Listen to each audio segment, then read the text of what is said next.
Arts, take it away. Well, I'll start off by keying off of my fellow panelists and note that crime has been a staple of politics in the national framework and also in the states, but primarily on the national front. And you'll find that many reports that the National Association of Criminal Defense Lawyers has done to address overcriminalization addresses why this is so problematic and what the harms are. Without intent, we know that there are over 4,000 crimes in the United States Code, but we also spoke about the fact that unelected regulators are making many of these offenses up as they fashion regulations just based on sketchy criminal statutes. And so we have over 10,000 regulations that impose sanctions that have been created in this manner without any member of Congress, including the committees that address criminal legislation, looking them over and seeing if they make any sense or if they're duplicating other efforts or if they lack an intent requirement. 40% of criminal laws have been enacted since 1970, and the pace is picking up. And many of these federal offenses not only duplicate themselves, but more importantly, duplicate state crimes. These crimes du jour that are driven by people looking for votes or to stay in office are rarely enforced. And so that this results in a massive waste of resources expended on oftentimes very minor wrongs that allow for selective prosecution. I would hazard to say oftentimes vindictive prosecution, and again, public safety suffers. These are the offenses that existed in 1789, the federal offenses, and that was the extent of it. The goal of federal law enforcement was never to enforce the criminal laws for the nation.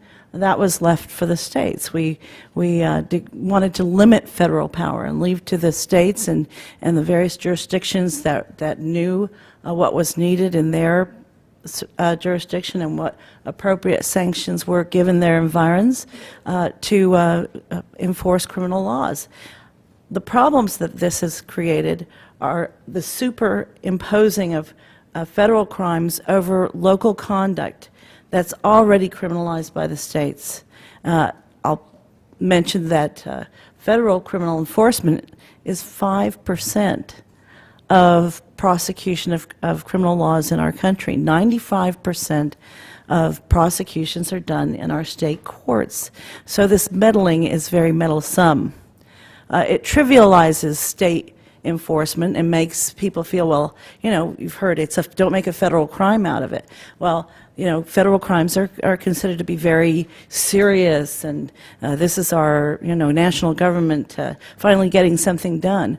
And we need to give credit to and have respect for the state criminal enforcement processes, because that's where the rubber meets the road. It undermines funding to the states to allow them to adequately enforce the laws that they have and that they fashion to deal with their local problems, and really overcomes and disrupts state funding by, in another way, providing increase in prosecution when there's these unfunded mandates because of federal enforcement efforts, but no corresponding increase in budgets for courts or for defense. And so what we end up with is innocent people pleading guilty because these crimes are so, poorly crafted, or wrongful convictions, and in my state, proven wrongful executions. For the courts, the admission of junk science because they're not adequately funded to cope with determining whether the science is good and taking the deliberate time to determine whether it should be admitted. And in our appellate courts across the country at the federal and state level, shortcutting the circuit there as well by providing no oral argument in many cases and coming out with summary decisions. And so we need to recognize the overarching organization of how our Constitution and our laws envision the dual sovereignty and the role that states should play in enforcing criminal laws, and the very limited role and specialized role that the federal government should play in this arena. As social ills have increased over the years, all the speakers have noted that offenses increase, but we've also heard that this is not always the right response. And so what we end up with is a shifting in prosecutorial priorities that oftentimes has nothing to do with what we're dealing with now and what's coming down the pipeline and into the future. We need to get around that and stop having this knee-jerk reaction to politically expedient criminal laws that serve politicians and don't serve the public. This response to the problem du jour indiscriminately invests our scarce resources in these patchwork issues that are terribly ineffective, and as I mentioned before, diverts funding from where the rubber meets the road in our state prosecution and enforcement, and it imposes these federal unfunded mandates and uniform chock-a-block decisions about what sanctions should be, because not only does it create task forces that work with state law enforcement,